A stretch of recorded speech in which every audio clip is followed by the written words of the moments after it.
y los diputados de FCN Nación anuncian que darán batalla legal a la decisión del Registro Ciudadano de cancelar al partido oficialista. De eso hablaremos esta noche con la etiqueta SF Contraataque, pero antes los dejo con la nota del día.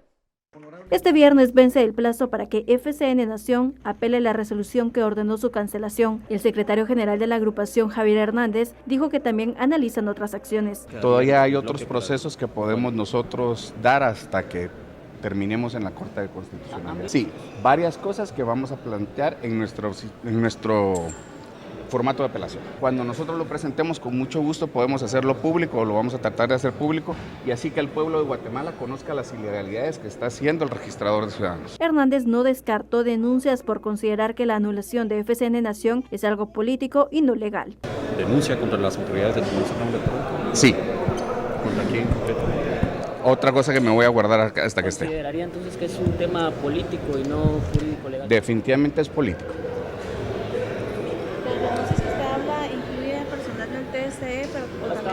Todavía no podría darle más declaraciones. El Registro de Ciudadanos ordenó la cancelación de FCN Nación por infracción a normas relacionadas al financiamiento. Por una Guatemala en paz, Dulce Rivera y Noé Medina. Bienvenidos a Sin Filtro, noche de jueves, la etiqueta SF Contraataque. Estamos hablando de la respuesta del partido oficial FCN Nación a la noticia de decisión del Registro de Ciudadanos de cancelarlos, cómo lo reciben los diputados y cuáles van a ser las acciones que tomará el partido oficial. Además, ¿qué significa eso en el tablero político? Para profundizar en ese tema tenemos con nosotros a nuestro analista Estuardo Zapeta. ¿Qué tal, Estuardo? ¿Cómo estás? Buenas noches. Y también nos acompaña acá de este lado Luis Guillermo Velázquez, politólogo. ¿Qué tal, Luis Guillermo? ¿Cómo estás? Buenas noches. Y por este lado también Rodrigo Ramacini, abogado y analista político. ¿Qué tal, Rodrigo? Buenas noches. Comencemos con el análisis de la respuesta del partido oficial. Lo sabíamos, lo veíamos venir, no iban a tener una reacción, digamos, apacible. Ellos dicen que van a dar la pelea legal. ¿Eso qué significa? Estuardo, vamos por acá. Bueno, lo que van a hacer es empezar a apelar. Creo que el incentivo, uno de los incentivos especiales para ellos y muy dado en este momento es que la cancelación de un partido implicaría tampoco que no le van a pagar por votos, ¿verdad? Y entonces el dinero es un incentivo. Eso en el análisis anterior, en la cancelación del partido, lo estábamos hablando, ¿verdad? Que sí hay incentivos que tendrían. Ahora, aparte de esos, fuerza política en el Congreso no tiene. Y la que viene tampoco es fuerza política, porque vienen 8 diputados. Y los nombres FCN y Nación, que en realidad es Frente de Convergencia Nacional 1, y el otro se llama Nación, en realidad tampoco tienen una fuerza política, digamos, no son marcas políticas a salvar, pero ellos se van a dedicar a salvarlas. Y luego un objetivo posiblemente interesante es que los 8 que entran todavía tengan alguna bancada para que no se vayan posiblemente hacia, ya sea, se unan al partido de Yamatei. ¿Cómo se llama el partido? Vamos. Vamos, nombre tan, ni me acuerdo de ese nombre. Vamos, ¿verdad? Se unan al de Mario Estrada o podrían unirse al de la UNE, ¿verdad? En esos escenarios. Pero es normal. Ellos el mismo día que supimos que se conoció que ya había una orden para cancelar al partido, porque realmente lo que salió fue una orden, ¿verdad?, para decir se cancela el partido y eso hay que pasarlo a los entes, y ellos apelan ahora al Tribunal Supremo Electoral. Entonces, aquí es donde va a venir una cuestión. La cuestión, tienen que entender que ya perdieron fuerza política. Eso es lo primero que tienen que entender, y que aún salvar la marca de FCN Nación va a estar difícil, porque el próximo año no creo que sea una marca fuerte, ni que sea una marca que al final consolide mucha fuerza dentro del Congreso. Pueda funcionar como bisagra en el siguiente Congreso de la República. Tienen más más posibilidades los de Mario Estrada, que son más mañosos que estos, en funcionarse como una bisagra, que ya lo fueron. A ver, esto ahora mencionabas en esta semana, cuando hablábamos del tema,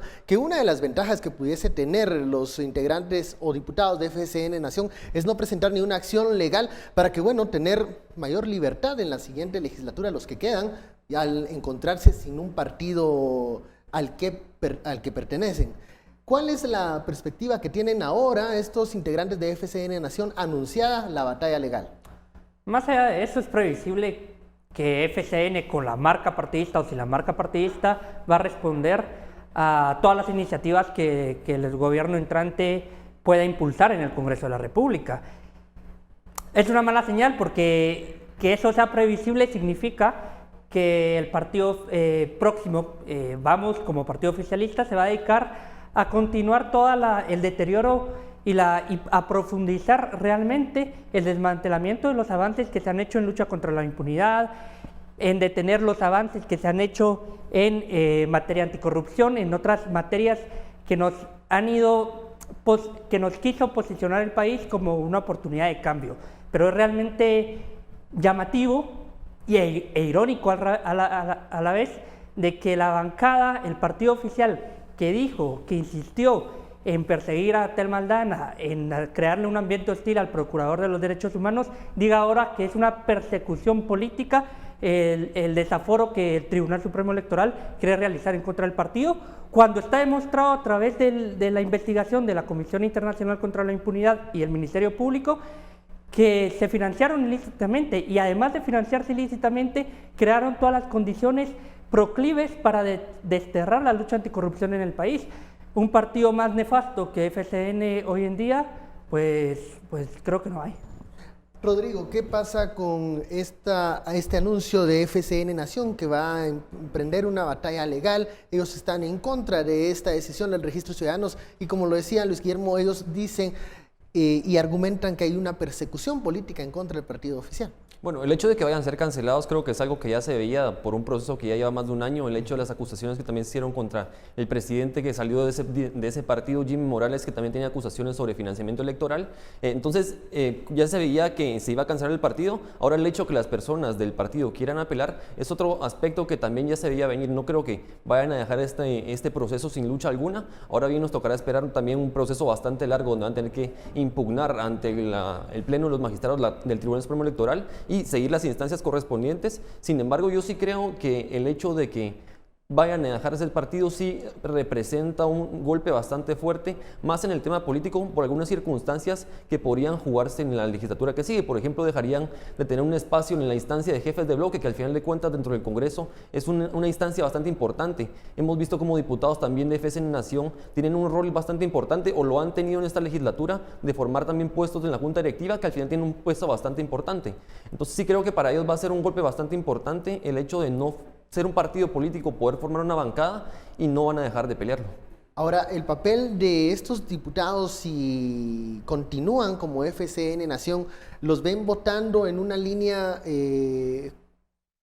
apegada a lo que mencionaba Luis Guillermo, una lucha por desmantelar avances en contra de la corrupción? ¿O serán otros temas los que van a imperar en un Congreso diferente en el próximo año? Con los mensajes que hemos visto los últimos días, con esa comisión de la mentira que se instaló en el Congreso de la República y que son personajes de FCN, donde la bancada o la próxima bancada de Vamos no se ha pronunciado en contra, me parece de que están entendidos.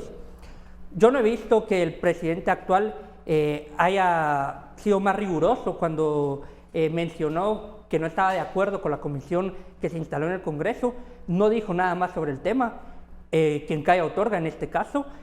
Y me parece que los diputados de FCN lo único que van a seguir es estar subidos en esta ola de desmantelamiento de la lucha anticorrupción, porque realmente poder no van a perder, porque esta posición que han tenido es la posición que tienen todos los partidos oficialistas de manera transitoria. Cuando se acaba su periodo legislativo, el periodo de gobierno, su influencia en el Congreso se viene abajo. El único partido que ha logrado en términos de institucionalización, digamos, en algunos casos para mal, o en la mayoría de casos para mal, es la UNE, y ha tenido sus influencias a veces mayor o menor en el Congreso de la República, dependiendo del caso. Pero FCN no tenía ningún futuro siendo partido político, no. Sus miembros lo único que pueden aspirar es a seguir siendo una carta más en este andamiaje perverso que quiere regresar al país a 2014. Lo que sí puede funcionar y tener como un recurso FCN en la próxima legislatura, si logran alargar este proceso de cancelación y poderse conformar como bloque el próximo año, es a tener ese espacio en la jefatura de bloques, pero también a poderse sentar o negociar, ya sea con Vamos o con la misma UNE, que no es descabellado, Estuardo, pensar en eso. Bueno, todos van a tener que negociar con la UNE.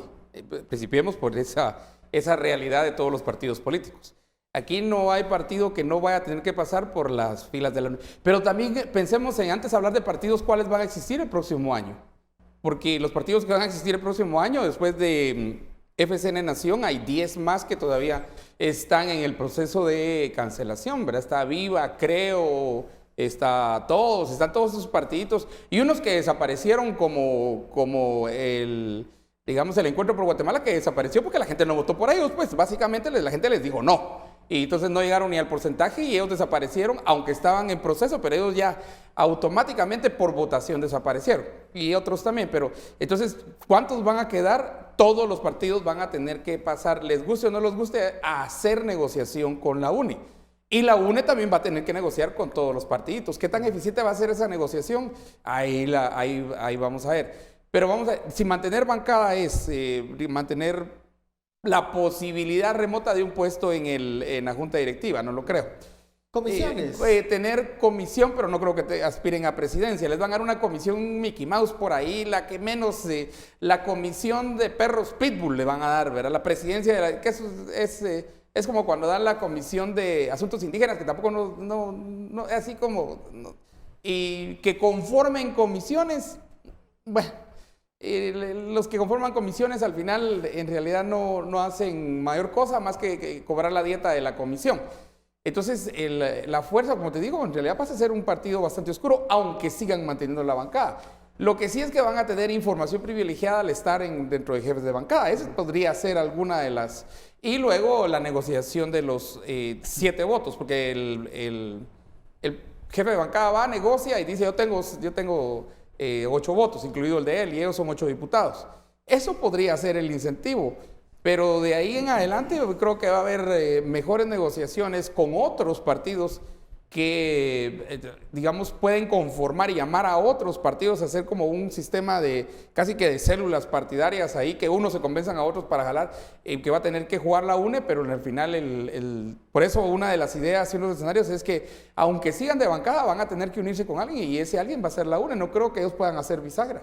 Y lo mismo le va a pasar también a los partidos que son pequeñitos, a los partidos que van por lo menos de 10 diputados hacia abajo. Porque hay que sumar muchos para llegar a la aprobación de una aún con la UNE, ¿verdad? Para llegar a la aprobación de alguna norma, de alguna ley. La instancia de jefes de bloque va a ser una instancia también muy atomizada. Totalmente. Eso quiere decir que va a ser una instancia más cara, ¿verdad? Porque la atomización la hace... encontrar el voto de la mitad más uno en jefaturas de bloque va a ser más difícil. Eso va a ser carísimo y aquí la junta directiva va a tener que... pues tener suficientes recursos. Ya hoy salió cuánto le asignaron al Congreso, creo que 622 millones, ¿verdad?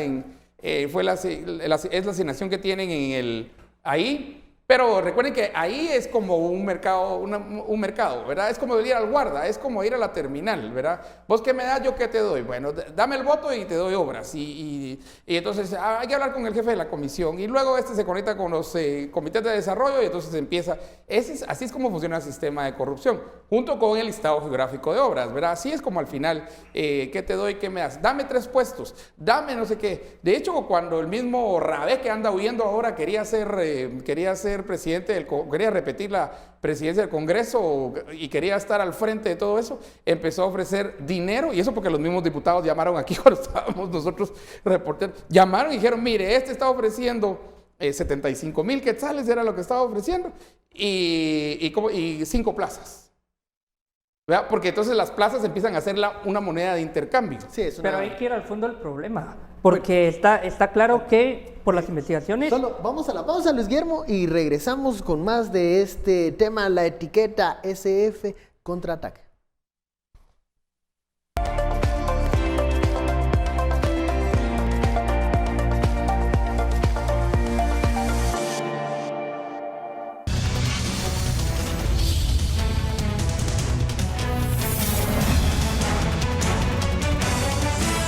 Regresamos a Sin Filtro, la etiqueta de la noche, SF Contraataque. Estamos hablando de la reacción del partido oficial FCN Nación a la noticia, la decisión del Registro de Ciudadanos de decirle ya no más, se cancela el partido oficial. Ellos anuncian que van a presentar acciones legales para apelar a esta decisión, pero también qué valoración política tiene eso en el escenario actual y sobre todo en la próxima legislatura. Tenía la palabra Luis Guillermo.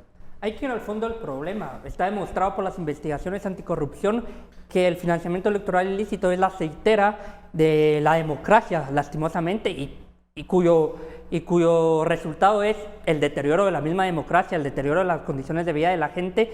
Entonces vamos a ver a desfilar a un montón de partidos políticos y van a terminar siendo cancelados si el Tribunal Supremo Electoral hace bien su trabajo, pero el problema no se va a terminar hasta que los actores políticos no se tomen en serio la reforma al financiamiento electoral, que tiene que ser una reforma que priorice el financiamiento público, porque tenemos que entender como sociedad que tenemos que invertir en nuestra democracia. Si no somos nosotros, serán los actores privados y de crimen organizado con intenciones espurias quienes estén financiando constantemente partidos para que después, como decía Estuardo, se devuelva a través de obra pública lo que invirtieron en el financiamiento electoral. Entonces es un tema crucial y que, como siempre, cada 2-3 años se habla nuevamente de la reforma electoral.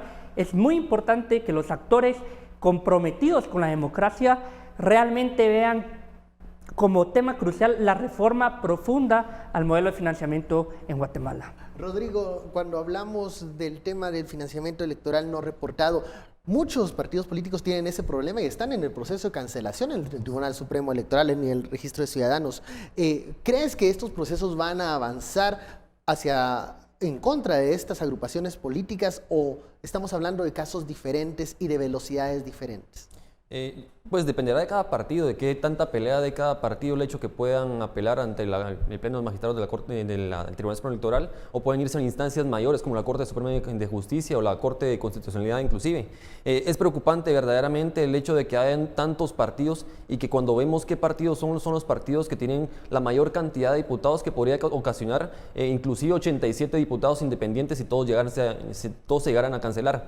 Ahora bien, que vayan a ser cancelados inmediatamente, no creo. El tema de FCN, aunque fue el boom del momento, va para largo. La apelación veremos cuánto tiempo tarda, veremos cuánto tardan las demás impugnaciones que se van a dar por el proceso. Lo mismo va a ser con los demás partidos. Una UNE que sin duda va a luchar porque tiene 52 diputados en el Congreso y el no hacerlo le traería muchas consecuencias negativas hablando de temas monetarios y de temas políticos. Sin duda va a ser un proceso bastante largo. No creo que veamos ni el primer año ni el segundo año de la legislatura con tantos diputados independientes, pero sí eventualmente cuando esto vaya transcurriendo y cuando los procesos vayan avanzando, sin duda alguna los partidos políticos que se han visto inmersos en el tema de financiamiento electoral ilícito, como ha sido FCN, la UNE, la UCN inclusive, van a comenzar a ser cancelados como establece la ley electoral y de partidos políticos. Que el proceso sea tan largo, Rodrigo, nos dice que le hace falta colmillos a la normativa, al reglamento, a las leyes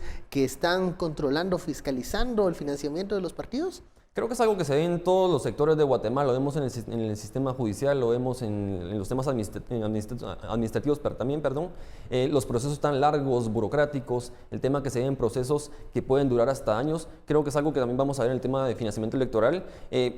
Pasó con FCN en este momento, hubo el tema ahí que fue el proceso electoral que tuvo que suspender, pero es un proceso que viene desde el 2018 y vemos que otros partidos políticos también tienen un proceso encima por financiamiento electoral ilícito o no reportado que también llevan bastante tiempo. Y comenzamos con FCN, que hasta este momento, después de un poco más de un año, se canceló oficialmente, se está presentando apelación y vemos que este proceso podría seguir por muchos años más. Cuando hacemos el recuento de partidos políticos que tienen este mismo problema, vemos que se supera más de la media docena de agrupaciones políticas. Estuardo, ¿eso nos quiere decir que hay un pecado común que comparten las agrupaciones políticas, que es no rendir cuentas? Bueno, es que no les gusta. Primero porque miremos cómo son formadas. Yo siempre le he dicho que son grupos de chamusca. En la chamusca una de las características es que no hay equipos. Lo que hay es básicamente, ¿quién es este? Y uno para allá y otro para allá. Entonces, jugamos la chamusca. Tiempo libre. Reglas no existen. La pelota, aunque sea de lo que sea, aunque sea de trapos llevados y entonces, sacarrín, ¿verdad? Empieza el sacarrín. Todo nuestro sistema político en realidad es una vil y cruel chamusca, porque está formado a partir de cabecillas, a partir de compadres, a partir de jicaques, a partir de... Entonces no tenemos eso. Y la prueba es bien sencilla para ver que un partido no es un partido. ¿Qué piensa? que cree, que defiende. Entonces, ahí cuando miras que no tienen ideología, que no saben cuáles son sus valores y que les viene igual del norte no tenerlo y que no van por algo, sino van para algo, o sea, no pelean por algo, no se fundan por algo, no tienen unas bases conceptuales claras, eso que llamamos ideología, a partir de eso. Entonces van por algo y por lo que van es por el botín. Ese es el problema de todo el sistema, que es un sistema patrimonialista. Entonces saben que tienen que hacer un partido para poder aspirar al patrimonio. ¿Quiénes van a estar en el partido? No importa que ya estuvieron ahí un montón de gente que en el pasado pues hizo barbaridades y estoy seguro que los volverían a meter. Mira, y también nosotros los votantes. Mira, aquella apuesta que hacía alguien, ¿verdad? Aquí vuelve a participar, no sé, uno de los... Alfonso Portillo vuelve a ganar. Y yo creo que ahora que traen a Mario Estrada de campeón va a entrar a Guatemala, pues que solo, así como entró Don Vargas, ¿verdad? Pero eso nos dice algo de la cultura política guatemalteca. Pues es que no va. Y además, ¿quiénes tienen que hacer los cambios de la normativa electoral? Los diputados nunca van a legislar contra sí mismos. Es que esa es la gran contradicción que tenemos aquí. Mencionas un punto. En la ola del 2016 de las reformas a la ley electoral de partidos políticos se hicieron algunos cambios y modificaciones para fortalecer la fiscalización de los fondos de los partidos políticos. ¿Alcanzó esta reforma controlar, transparentar las finanzas de las agrupaciones políticas? Ese es el punto. Lo que se avanzó en la fiscalización se fue perdiendo después en la profundidad de los controles, no se quiso discutir en el cambio del modelo de financiamiento, pero aquí hay algo fundamental. ¿Y por qué se da esto? Porque hay una serie de políticos, élites económicas que están a gusto con el país, con el modelo del país colapsado que tenemos, y ese es un problema porque después pretenden socializar las pérdidas, socializar las culpas en el sentido de que los ciudadanos van y votan por X o Y, cuando ellos que tienen la responsabilidad, la capacidad de veto político, la influencia, no hacen lo necesario para que las cosas cambien. Me parece sumamente irresponsable entonces pasarle el costo a la ciudadanía cuando es evidente que quienes fueron elegidos para estar ahí, quienes tienen las influencias necesarias para cambiar el rumbo y el debate político en este país y por tanto también las leyes y las políticas públicas, no lo hagan. Y es precisamente porque lucran con ese modelo. Cuando ellos no asuman su responsabilidad, las cosas no van a cambiar. Y de un momento a otro la ciudadanía también se va a hastiar. Esta apuesta por tener controlada y neutralizada la sociedad les va a funcionar por un momento. Va a llegar un momento que la gente se va a cansar y después van a decir, ¿y por qué salen a protestar violentamente? ¿Y por qué salen a protestar de esta forma? Cuando ellos tenían las tareas de democratización que no asumieron. Entonces, toda esta irresponsabilidad nos va a llevar en un momento a otro a un clima político profundamente inestable que no va a tener las manifestaciones coloridas del sábado por la tarde. Va a ser sumamente profundo. Rodrigo, cuando hablamos de los procesos de cancelación 13, mencionamos que muchos de ellos son específicamente por el tema de financiamiento electoral no registrado, y vemos que se realizaron reformas en el tema para mejorar la fiscalización. ¿Se debe avanzar más en la profundización de estas reformas para controlar más las finanzas de los partidos políticos? Porque la respuesta de las agrupaciones políticas era que era casi imposible controlar todo, fiscalizar todo, reportar todo. Incluso no había una logística o no tenían la logística para hacerlo en su momento.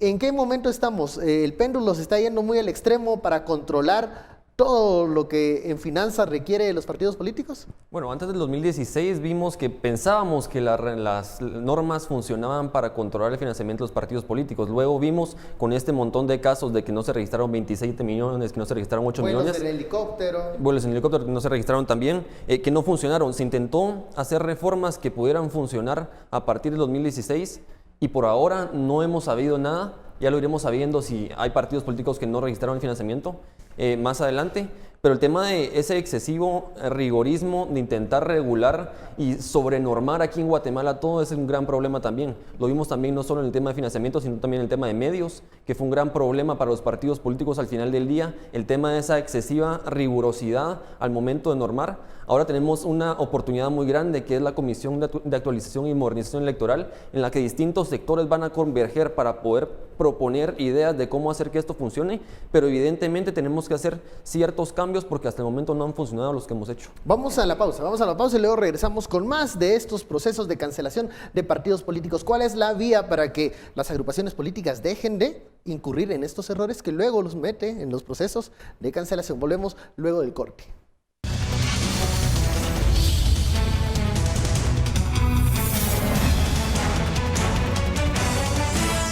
Regresamos a Sin Filtro, la etiqueta de la noche, SF contraataque. Estamos hablando de la respuesta de FCN Nación a este anuncio y decisión de ser cancelados. Hablábamos en el bloque anterior sobre los procesos de cancelación, donde estos 13 partidos políticos, en donde muchos de ellos, digamos, el tema en donde han fallado los partidos políticos es en el financiamiento electoral no reportado. Se han hecho modificaciones en vía de fortalecer la fiscalización de los partidos políticos. Como lo decía Rodrigo, tenemos que hacer el balance de cómo se financió, cómo se reportó el financiamiento de 2019, pero ya 2011 y 2015 nos da pistas de que muchos partidos políticos no le daban la atención y la importancia del caso al tema del financiamiento. Tenía la palabra Luis Guillermo. Ese resultado es solo ver las consecuencias. Nos concentramos en los controles para ver si el dinero es ilícito o no, pero no nos concentramos en la causa, y que la causa fundamental es de que hay una serie de actores que tienen interés en lo público y por tanto van a buscar los mecanismos de penetrar a los partidos y controlarlos. Y por eso, si en realidad se quiere cambiar el origen de cómo los representantes populares llegan a las instituciones, antes hay que pensar en modificar, en transformar el modelo de financiamiento y posteriormente ya hablar de controles. Pero aquí siempre vamos sobre la marcha, sobre lo que resultó y no sobre el origen de las situaciones. El origen de las situaciones es de que hay una camarilla de empresarios, de políticos, de crimen organizado que tienen interés de penetrar partidos porque posteriormente tienen sus réditos políticos. Cuando combatamos ese origen, vamos a tener resultados distintos. Resultados distintos, plantea Luis Guillermo. No alcanza entonces el control del financiamiento, la transparencia del financiamiento, sino tal vez hay que hablar de la forma de financiamiento de partidos políticos. Y aquí estamos con un tema delicado que despierta pasiones. ¿Deben los partidos políticos ser financiados por el erario público? ¿O financiamiento privado? ¿Debe ser una mezcla? Estor. Y la luna es de queso, ¿verdad? Y comprobado. ¿Quiénes tienen que votar el cambio al sistema? ¿Quiénes? ¿Usted o los diputados? De esa mesa de cambios a la ley electoral de partidos políticos van a salir propuestas, y ¿quiénes tienen que aprobar esas propuestas al final del día? Los diputados. Entonces ahí, mira, caemos otra vez en ese círculo en el cual ellos no van a aprobar nada. ¿Vos crees que a un diputado le viene de norte si el dinero le vino de Marte, de Júpiter o de Saturno? Con que llegue es suficiente. Y no solo, y ojo que estoy hablando de políticos. A mí hasta me causó mucha gracia ver el reporte que se hizo de medios de comunicación que optaron para o pasar propaganda política en esta elección. Y me dio hasta risa porque hubo medios que cobraron 9, 11, 15 millones, ¿verdad? Y ¿sabes cuál fue lo peor de todo? Lo peor de todo fue que nadie pudo fiscalizar si al final esa propaganda pasó en las horas que pasó o no pasó en las horas que pasó. Pero el Tribunal Supremo Electoral reportó que le pagó a esos medios, ¿ya? Y no pasó, yo no sé si pasaron o no pasaron eso. Para quienes también conocemos bien ese negocio, cuando una empresa lo contrata a uno, Dios guarde, no pasa a uno el anuncio, porque hay que presentar reportes y hay que presentar hasta prueba que el anuncio pasó, y uno envía las grabaciones y todo eso de lo que sucedió. Hay fiscalización en el mundo privado. En el mundo público parece que no. Y la gran queja precisamente de ese dinero es, al político, si el dinero viene del erario público, si viene del narcotráfico, si viene de... No es muy relevante. Lo relevante para él es que llegue, ya de ahí se arreglan las cosas. Pero vamos un poquito atrás. Quienes tienen que votar al final del día por los cambios que se van a proponer en la mesa van a ser los diputados. Y no creo que ellos quieran votar contra sí mismos. No van a votar en ninguna ley contra sí mismos. Ningún político lo va a hacer y ya lo vimos, no lo han hecho. Al contrario, si miramos los cambios a la ley electoral y de partidos políticos, yo no sé si esos cambios fueron lo mejor. Lo que sí estamos viendo ya en la pura práctica es que la atomización de los partidos políticos posiblemente nos está llevando a algo que la CC dijo que no se puede hacer porque es inconstitucional, a regionalizar todo esto. Porque a más regionalización, más fiscalización. Pero la CC dijo que no se va a poder, ya dijo que ahí no vamos a poder entrar. Posiblemente esos cambios en el modelo tengan, pero la misma atomización nos está llevando a que los mismos diputados atomizados en diferentes partidos y muchos independientes nos están mostrando que al final nosotros los votantes sí tenemos que regresar y saber a quién elegimos, aunque sea casi difícil o muy difícil distinguirlo en la lista nacional, pero por uno saber qué lista o quiénes fueron los que entraron por el departamento, por la lista nacional, por los distritales y todo eso.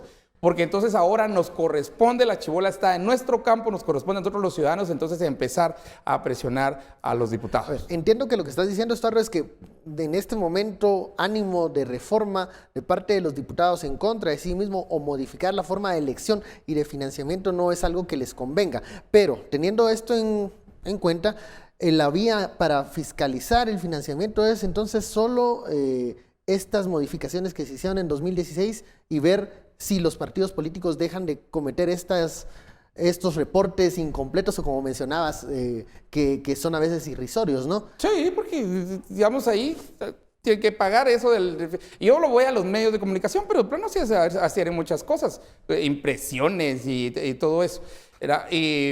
Cuando, oh sorpresa, ¿verdad? Oh sorpresa, no tienen 10,000 quetzales para hacer las fotocopias para el caso de la UNE, ¿verdad?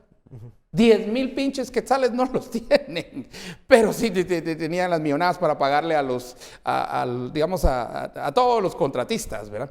Que eso todavía, eso no da risa, eso da tristeza, eso nos dice mucho de lo que estamos.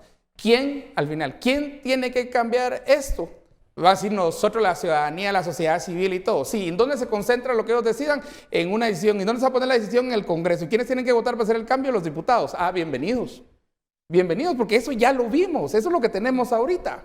Entonces estoy viendo que, que la tercera ola va a ser más cosmética o esta mesa de actualización no va a llegar a tocar esos puntos en donde los partidos políticos están muchas veces cometiendo las mismas infracciones y pareciera que no hay ningún disuasivo para que les diga ya no lo hagan.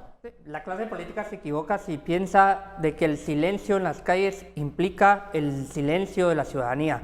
La ciudadanía me parece que está más despierta o más atenta derivado del 2015 y que en cualquier momento puede dar el chispazo. Entonces yo, si fuese parte de la clase política, no estaría tan confiado. Ahora, el origen importa, porque es más probable que tus lealtades y tus voluntades estén con quien te dio el dinero, y es mejor si tus voluntades y tus lealtades están con lo público o con los afiliados que si están con empresarios o con el crimen organizado o con políticos que tienen intereses creados. Entonces a mí me parece que el origen es muy importante y derivado de eso pues hacemos paralelos de reforma electoral como la democratización de los partidos políticos, por ejemplo, ¿sí?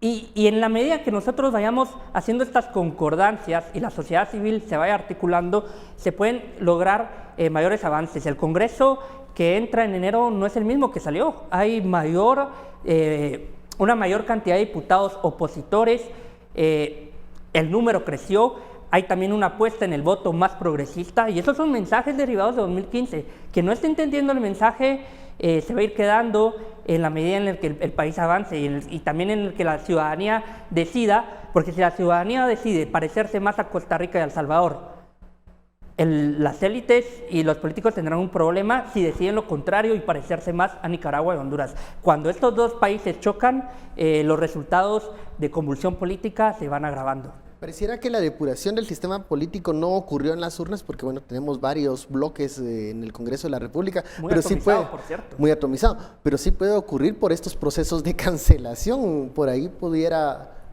enviarnos el mensaje a los partidos políticos de no cometer ya estas infracciones. Así es, deberíamos de comenzar pensando que sí, la sociedad civil juega un rol bastante importante en ese tema de fiscalización, porque si no hay una ciudadanía activa que tenga el rol de venir a ver qué están haciendo las autoridades, habría un gran problema. Otro punto es el tema que las autoridades cumplan con su trabajo, el tema que, como mencionaban aquí, el tema que no haya ni dinero para las copias para iniciar el proceso de cancelación de la UNE, manda un grave mensaje a los partidos políticos de que pueden hacer lo que quieran, e igual, si aunque cometan el delitos, aunque no reporten el financiamiento, van a tener esa permisividad de venir a hacer lo que quieran. El tema con el Congreso es bastante preocupante, que puedan llegar a haber más de 80 diputados que sean independientes, por el tema de cómo podría funcionar. Primero, una negociación dentro del Congreso. Hablemos de jefes de bloque, ese voto que se podría perder para algunos partidos. El tema de la negociación, que sería más difícil, depende de cómo vayan a jugar los partidos, si van a votar todos en una misma línea como partidos o si se van a separar como diputados individuales. Creo que va a ser bastante preocupante el tema de cómo se va a desarrollar. Si vimos un Congreso ya esta legislatura, que apenas llegaba al Congreso, que apenas pasaban las agendas, que fue bastante difícil que votaran sobre temas importantes, o cuando tenían que votar sobre temas importantes o no se llegaba a quórum o no se llegaba a una negociación que beneficiara al país. Creo que con estas modificaciones y esta posibilidad de que los partidos políticos vayan a quedar con diputados muy independientes, creo que es un grave problema para el país. Bueno, vamos a la pausa. Al regresar, el segundo tema de la noche: ¿qué está ocurriendo en la Comisión de Derechos Humanos y cómo va el proceso de destitución de Jordán Rodas? Volvemos luego de la pausa.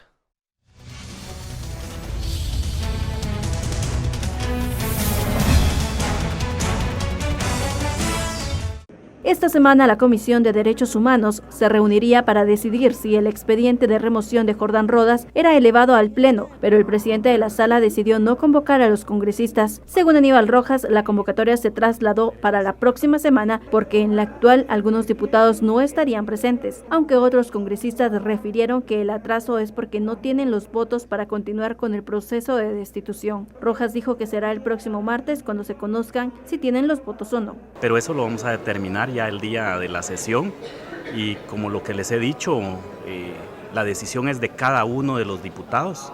Cada quien va a tomar su decisión, a igual que yo tomaré la mía, y eso se verá el día de la sesión. La comisión está integrada por 13 diputados, por lo que se requiere de 7 votos para que el expediente pase al Pleno. Walter Félix, uno de los diputados que no están de acuerdo con el proceso, dijo que con otros de sus colegas mantienen la postura. Desconozco cuál es la posición de los otros colegas diputados, pero yo esperaría que, pues, en el marco de la objetividad y en apego a las leyes del país, pues bueno, el voto sea coherente y no prestarnos a un linchamiento político. Pero el diputado Fernando Linares Beltranena, que busca la salida de Jordán Rodas, aseguró que obtendrán los votos. La estrategia es inhabilitar la participación de Encuentro por Guatemala y Convergencia. Y creo que tenemos los votos en la comisión, sobre todo que hay 2 partidos que ya no tendrían derecho a voto.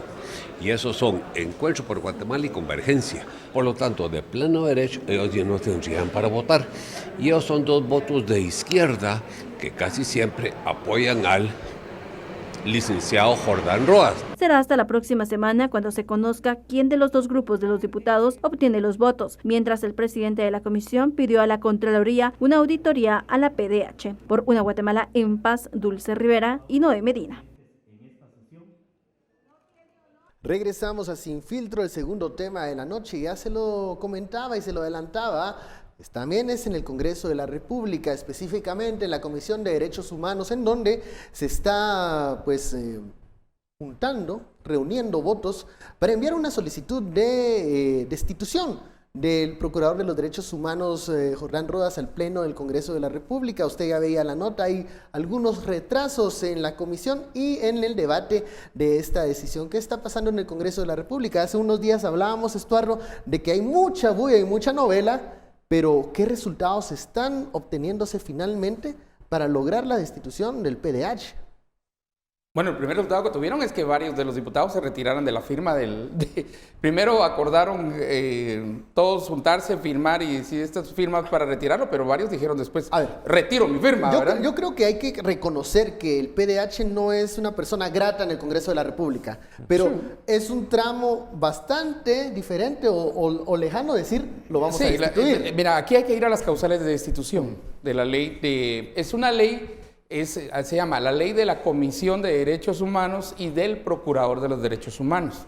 El Procurador de los Derechos Humanos es un comisionado del Congreso de la República y ese comisionado tiene una comisión Y este es de los pocos casos donde hay una comisión delegue a alguien para ejercer pues una actividad, y este es, según la misma ley de derechos humanos, velar porque no se quebranten, no se violen los derechos humanos de los guatemaltecos, básicamente. Esa ley tiene causales, entonces las causales de despido es a las que hay que ir para ver si hay alguna causal de despido entre todas esas. Y causales es, por ejemplo, que participe en un partido político, que se ausente más de 30 días, cosas así. Si una de esas causales entra dentro de lo que están haciendo, porque lo demás va a ser entonces una arbitrariedad. Y yo creo que una cosa es que el otro caiga bien o caiga mal, otra cosa es brincarse otra vez la ley y no ver las causales de destitución. Eso es lo primero que tenemos que ir. ¿Dónde están las causales de destitución? Otra vez en la ley de la Comisión de Derechos Humanos, que también es la ley del Procurador de Derechos Humanos. En la misma ley establece las funciones de la comisión, cómo se elige, y en la misma ley dice qué es el procurador y cuáles son sus funciones y cuáles son las causales de despido y el tiempo que dura, 5 años y todo eso. Eso está en una ley. Entonces tenemos que regresar a ver qué dice la ley. Y hasta ese momento están más preocupados en juntar firmas, digamos, a hacer la novela, que realmente si va a haber porque al final yo no vería por qué no está, si no hay causal, ¿por qué no podría apelar a la misma Corte de Constitucionalidad? Mire, pues aquí ninguna de las causales que dice ahí aplica en esto. ¿Qué está pasando en la Comisión de Derechos Humanos? Lo que es evidente es que esta camarilla que se ha opuesto a la recuperación del Estado capturado, solo recurriendo a la ilegalidad puede avanzar y desarrollar sus proyectos. No se han puesto a pensar en el bochorno que significa frente a la opinión pública, frente a la comunidad internacional, que quieran destituir, que quieran desaforar a uno de los pocos altos funcionarios públicos que ha hecho bien su trabajo. Y creo que precisamente por eso, en un Congreso infestado de ánimos de desmantelamiento, de lucha anticorrupción, que un procurador caiga tan mal, habla bien del procurador, que está haciendo bien su trabajo y que no solo es bien evaluado por la sociedad civil, que más está interesada en estos temas, o por la opinión pública, sino también tiene el visto bueno de la comunidad internacional, de socios y de personas que realmente están comprometidas con la democracia. Creo que es un mal mensaje del Congreso de la República que una vez más, recurriendo a la ilegalidad, quieran desaforar al PDH, porque ni siquiera pudieron cumplir con los criterios de destitución, y es porque no tienen la salida institucional para hacerlo.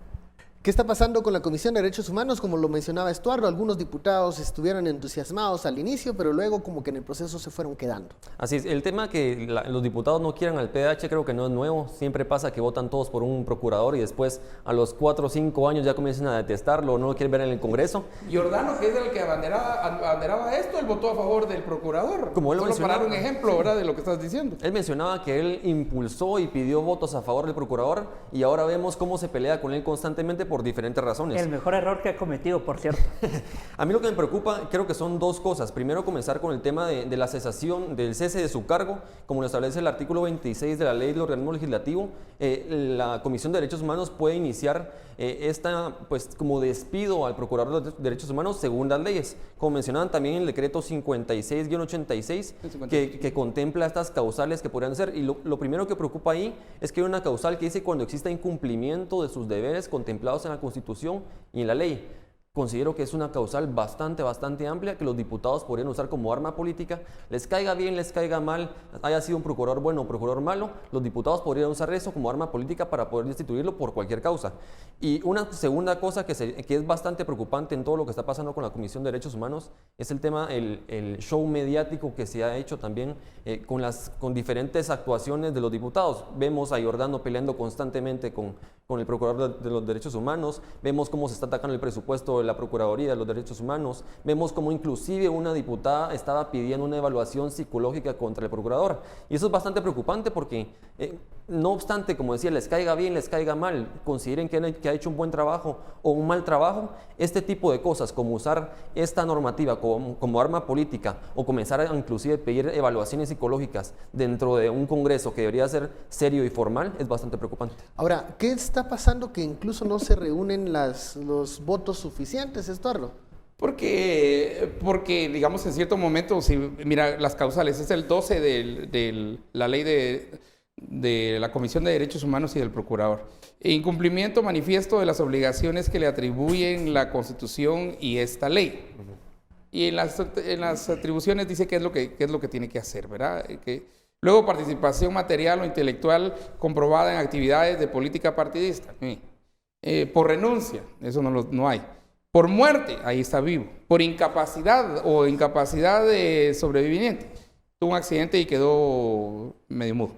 Ausencia inmotivada del territorio nacional por más de 30 días consecutivos. Ya se fue y no dijo por qué y no ha venido en 30 días. Por incurrir en incompatibilidad conforme a lo previsto en esta ley. Y G, por haber sido condenado en sentencia firme por delito de dolo, o sea que él tenía la culpa, ¿verdad?, en el delito. Y fue condenado, entonces cuando se condena, fuera, ¿verdad? Así. Los diputados tienen que entrar a esto. Yo creo que ya varios dijeron, miren, y en alguno de estos, para tener una causal de despido. Entonces, ahí es donde viene la verdadera pregunta. Miren, esta es una lección para los diputados y para el nuevo Congreso. Si ustedes no quieren despedir al procurador, no elijan a alguien que les va a caer mal, hombre. Proyéctense. O puede ser esta también otra lección. Elige batallas que vas a ganar. Elige batallas que vas a ganar y elige batallas también que creo que son mucho más importantes. Ahorita, miren, el procurador en realidad no es una batalla que creo que sea muy relevante para el Congreso, pero estos como que tienen su espinita y entonces se la quieren sacar. Pero yo voy otra vez a lo que dice la normativa, porque a eso nos tenemos que aferrar al final, ¿verdad?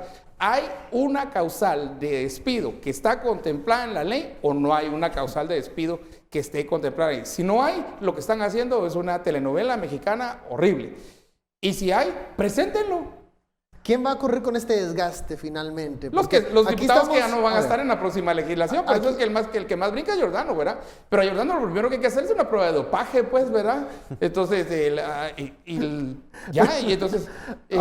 pero, digamos, este es un desgaste que yo creo que también le afecta al Procurador de los Derechos Humanos, que se ha visto involucrado en este rifirrafe, no solo de una semana, sino ya unos 15 días en este proceso de destitución. No hablaría yo de personas, sino que de instituciones. Los primeros que se han desgastado es la Procuraduría de los Derechos Humanos y un Congreso que ya perdió mucho, ya ha perdido mucho con lo que ha hecho estos 4 años y que todavía se ve inmerso en ese tipo de, yo lo llamaría shows, el tema de levantar todos en una comisión, aplaudir, cerrar las calles, pedir evaluaciones psicológicas. Creo que afecta no solo a los diputados como personas, sino también al Congreso, que ha perdido mucho en estos 4 años con los actos que ha cometido, y también al Procurador, que se ve inmerso en estos actos. Pero también hay un sentido político, porque me parece que hay una semilla en la conciencia de los ciudadanos de defender la institución del Procurador de los Derechos Humanos. Y eso es muy importante, sobre todo en una sociedad en la que todavía está muy acostumbrada o anhelaba o tristeaba las dictaduras, los momentos represivos del país,